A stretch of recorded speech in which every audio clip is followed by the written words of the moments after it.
हाय प्यारे दोस्तों, आज हम चर्चा करने वाले हैं क्लास 10th मैथ्स की प्रश्नावली फर्स्ट सी का। आइए देखते हैं। सबसे पहले हम चर्चा करते हैं परिमेय संख्याओं की कि परिमेय संख्या किसे कहते हैं।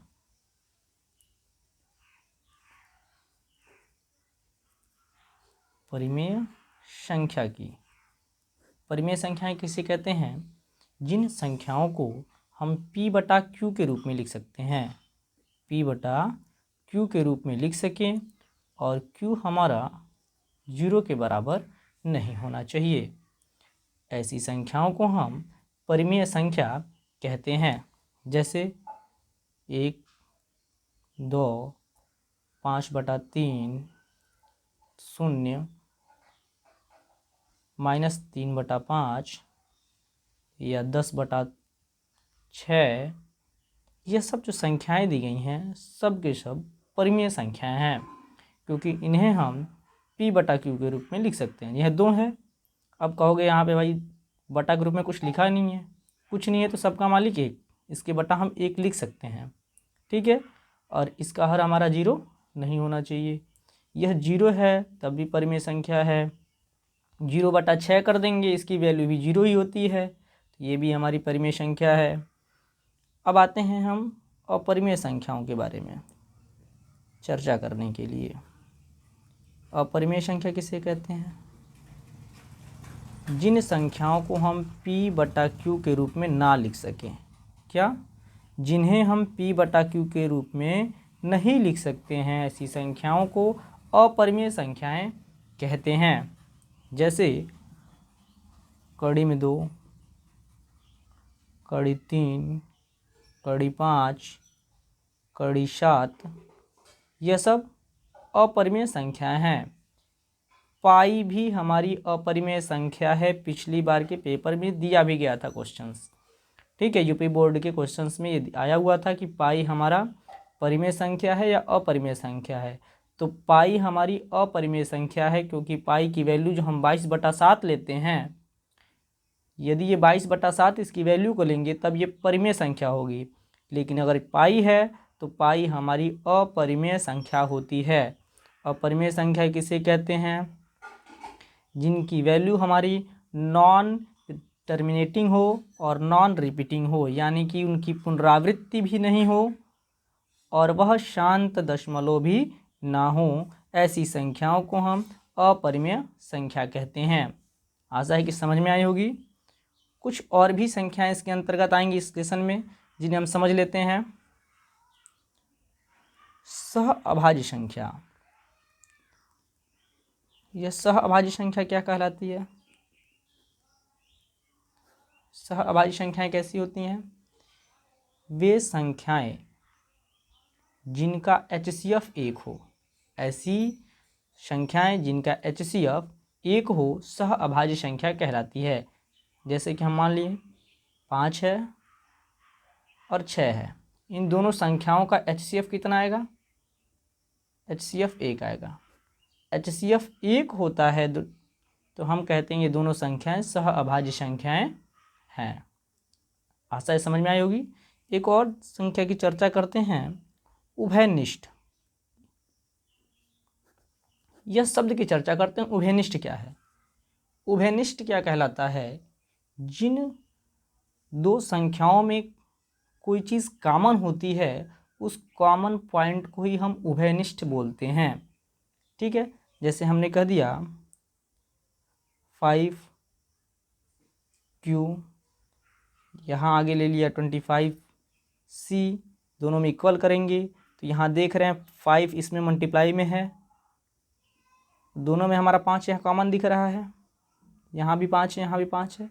अब यह दोनों में कॉमन दिख रहा है, तब हम कहेंगे कि 5 हमारा उभयनिष्ठ संख्या है, जो दोनों में कॉमन है, ठीक है। आशा है कितनी शब्द जो संख्याएं हमने बताया आपको समझ में आई होगी। आते हैं अब इसके आधार पे हम अपनी प्रश्नावली को सॉल्व करने के लिए, ठीक है। पहला क्वेश्चन है हमारा कि सिद्ध कीजिए कि 3 कड़ी में 3 एक परिमेय संख्या नहीं है। क्या कह रहा है, परिमेय संख्या नहीं है, यानी कि अपरिमेय संख्या है, ऐसा हमें सिद्ध करना है। आइए इसे हम हल करते हैं। सबसे पहले हम मान लेते हैं, माना 3 कड़ी में 3 एक परिमेय संख्या है।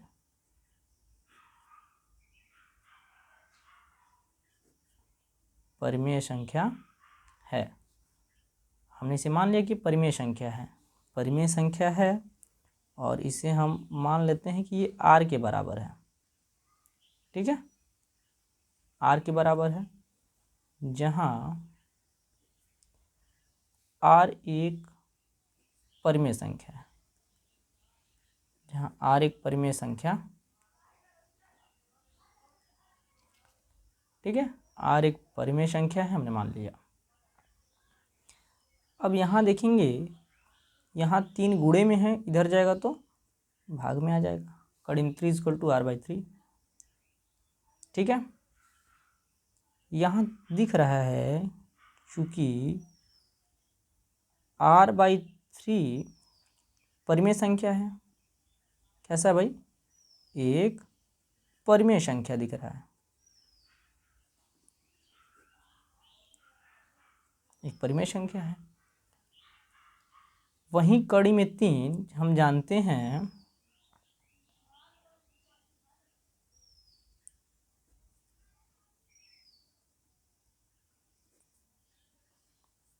कि कड़ी में 3 एक अपरिमेय संख्या है,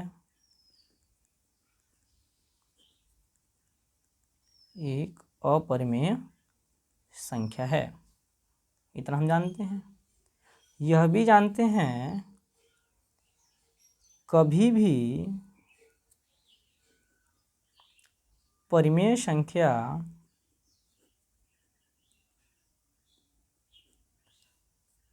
अपरिमेय संख्या के बराबर नहीं होती।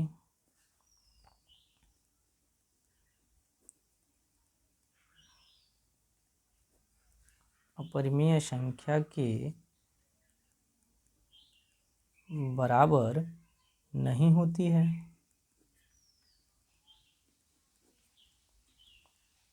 नहीं होती है, अर्थात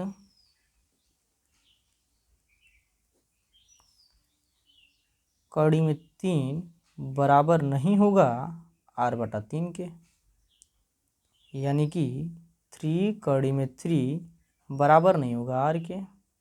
और r हमने माना है परिमेय संख्या को, तो यह बराबर नहीं होगा किसके, परिमेय संख्या के, क्योंकि r हमारा क्या था, परिमेय संख्या था। ठीक है, अतः 3 कड़ी में 3 परिमेय संख्या नहीं होगी। 3 परिमेय संख्या नहीं है। ठीक है, आशा है कि ये क्वेश्चन समझ में आया होगा। आते हैं अपने अगले क्वेश्चन की तरफ, तब तक इसे स्क्रीनशॉट ले लीजिए। अगला क्वेश्चन है कि सिद्ध कीजिए कि कड़ी में 5 एक अपरिमेय संख्या है। ये भी क्वेश्चन इसी की तरह से है, आइए सॉल्व करते हैं। सर्वप्रथम मान लेंगे, माना कड़ी में 5 एक परिमेय संख्या है।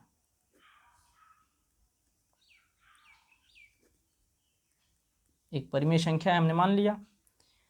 परिमेय संख्या है तो हम इसे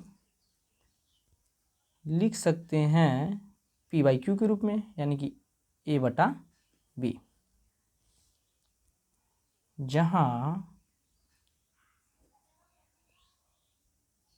a और b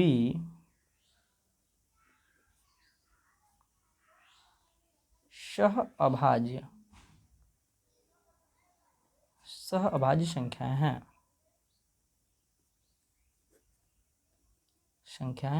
सहअभाज्य के बारे में हमने पीछे बताया है।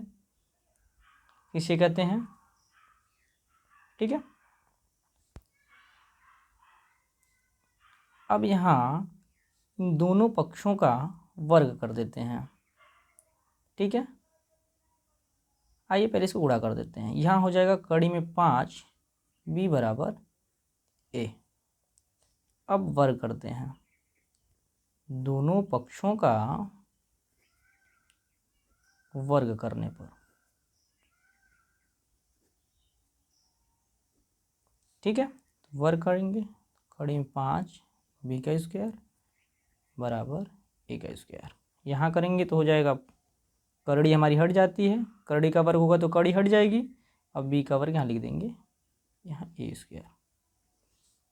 यहाँ देखेंगे तो b स्क्वायर बराबर a स्क्वायर, यहाँ गुणा था इधर जाएगा तो भाग में बटा 5। ठीक है,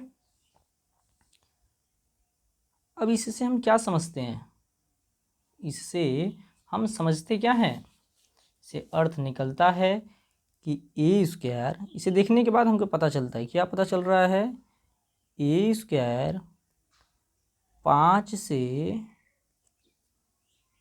विभाजित है, विभाजित हो रहा है। तब यदि ए स्क्वायर 5 से विभाजित हो रहा है, तब ए भी हमारा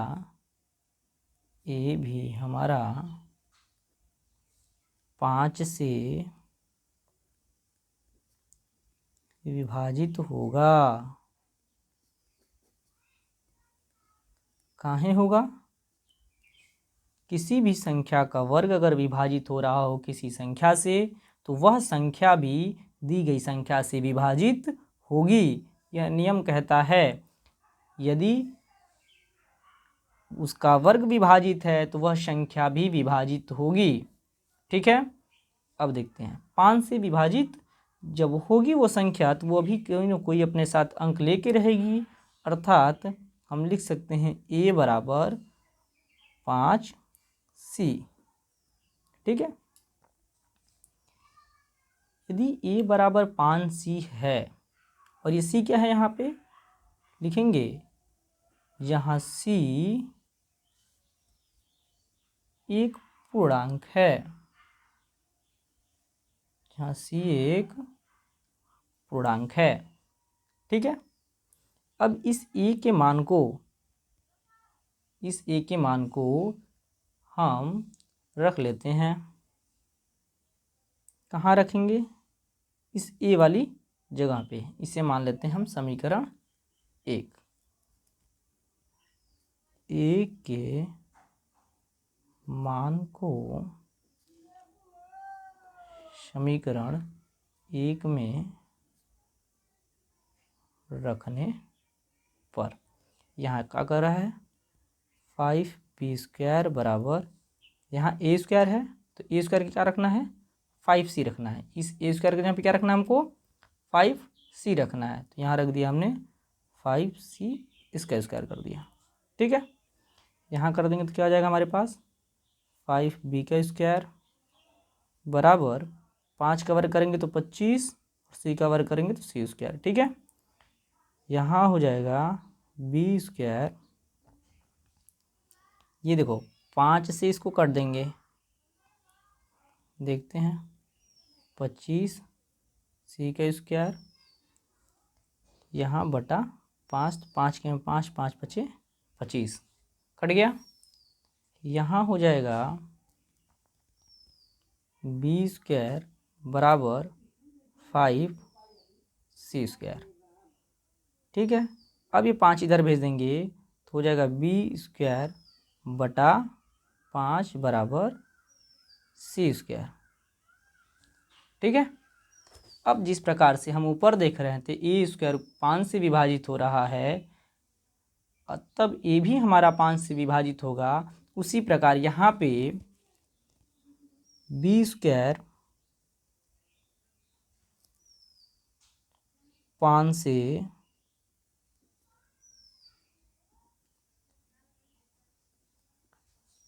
विभाजित होता है तब b भी 5 से विभाजित होगा।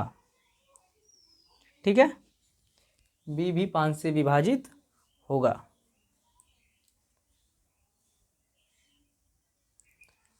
अतः a और b में कम से कम एक उभयनिष्ठ, उभयनिष्ठ के बारे में हमने बताया है आपको, एक उभयनिष्ठ गुणनखंड, एक उभयनिष्ठ गुणनखंड 5 है। यहाँ दिख रहा है 5 से और यहाँ भी दिख रहा है 5 से, यहाँ भी दिख रहा है, देखिए 5 यहाँ भी आ रहा है, 5 से विभाजित कर रहा है, यहाँ भी हमारा मिला 5। दोनों में कम से कम एक उभयनिष्ठ गुणनखंड 5 है, परंतु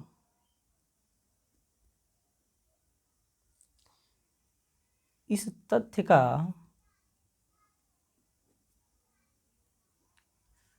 विरोधाभास, इस तथ्य का विरोधाभास होता है, विरोधाभास होता है कि ए और बी सह अभाज्य है, सह अभाज्य हैं। ठीक है, चूंकि सह अभाज्य है तो उभयनिष्ठ गुणनखंड कोई दूसरा नहीं मिलेगा। सह अभाज्य के कारण कोई उभयनिष्ठ गुणनखंड दूसरा नहीं मिलेगा, इसलिए इसका विरोधाभास प्रकट हुआ। अतः कड़ी में 5 एक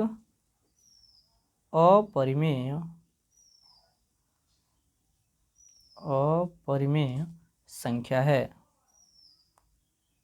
अपरिमेय संख्या है। ये हमारा प्रूव्ड हो गया। लिख देंगे हिंदी में इति सिद्धम। ठीक है, या इंग्लिश की बात करें तो इंग्लिश में लिखते हैं प्रूव्ड। ओके, आशा है कि क्वेश्चन समझ में आया होगा। अगर ये प्रश्नावली के ये प्रश्न दोनों समझ में आए हैं आपको तो इस वीडियो को लाइक कीजिए, ज़्यादा से ज़्यादा शेयर कीजिए। यदि चैनल को सब्सक्राइब नहीं किए हैं तो चैनल को सब्सक्राइब कीजिए, बेल आइकन को ज़रूर प्रेस करें, जिससे कि आगामी आने वाली वीडियोज़ की नोटिफिकेशन आपको मिलती रहे। धन्यवाद।